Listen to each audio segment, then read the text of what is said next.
What's up, guys? On today's episode of Turf Talks, we're going to be talking about building a stronger skier and building core stability to become a stronger skier. So I'm going to give you 6 of my favorite core variations, kind of 3 different kind of setups with 2 different versions each.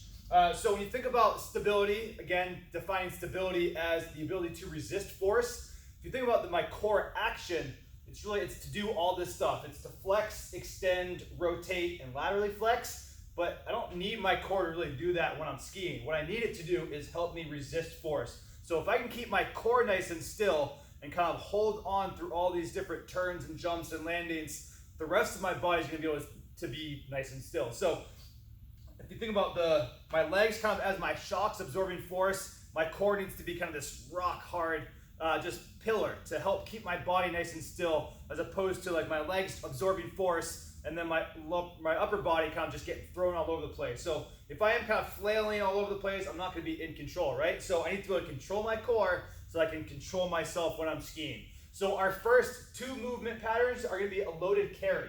The first one we're going to do, first off, pro tip when working with kettlebells, flip your watch so the watch faces in so you don't smash the face of your watch.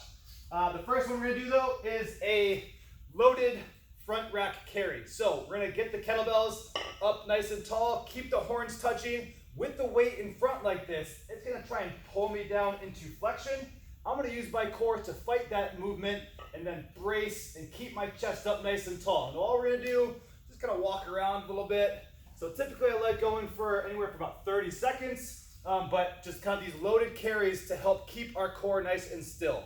Our second variation of our loaded carry, we're going to drop one, just hold it in a single arm pattern. So if I go 2 hands, it's really good for grip strength. But if I go 1, now being loaded just on one side, it's pulling me off to that one side, and I have to use my core again to fight that lateral flexion. So again, just kind of going for time, for distance, just these 1 arm carries, working on good posture as I kind of keep myself upright. Our next 2 movement patterns are going to be from a plank position. The first one, we're going to use a kettlebell again.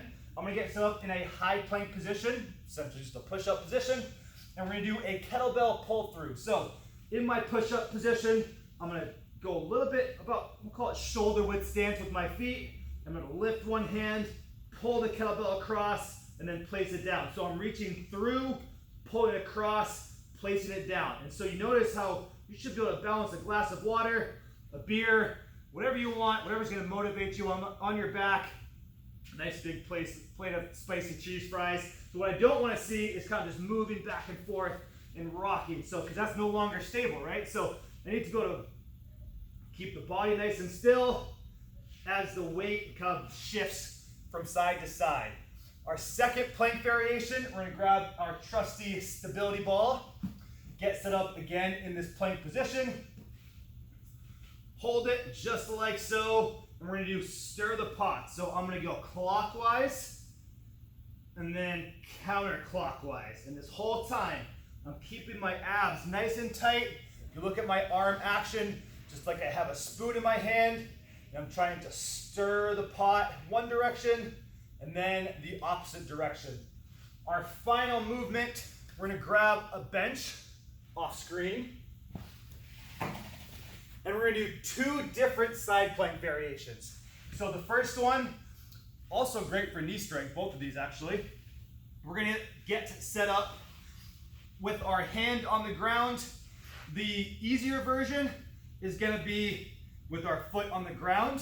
If we find that a little bit easy, the harder version, what we're going to do is bring our foot up on the bench.